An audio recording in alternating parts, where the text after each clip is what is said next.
కురుక్షేత్ర యుద్ధం ముగిసిన తర్వాత బలరాముడు శ్రీకృష్ణుడితో, సోదరా, నీవింత చేసి నడిపించిన ఈ మహాభారతం నుండి మనుషులు ఏమి నేర్చుకుంటారు అని అడుగుతాడు.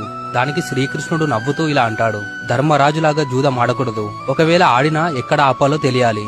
కర్ణుడిలాగా ఎవరు మంచివారు ఎవరు చెడ్డవారు అని తెలుసుకోకుండా మాట ఇవ్వకూడదు.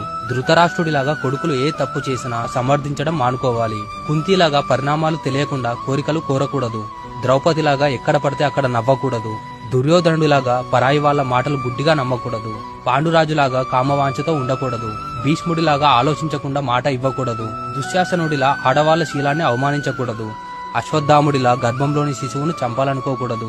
గాంధారిలాగా కళ్ళు మూసుకొని పిల్లలు ఏ తప్పు పని చేసినా చూడకుండా ఉండకూడదు. పరీక్షితుడిలాగా తన వంశాన్ని చూసుకొని గర్వంతో తప్పుడు పనులు చేయకూడదు. ద్రోణాచార్యుడిలా ఎవరు ఏం చెప్పినా అది నిజమని నమ్మకూడదు అని శ్రీకృష్ణుడు చెప్పిన మాటలు విని బలరాముడు కృష్ణుడికి నమస్కరిస్తాడు.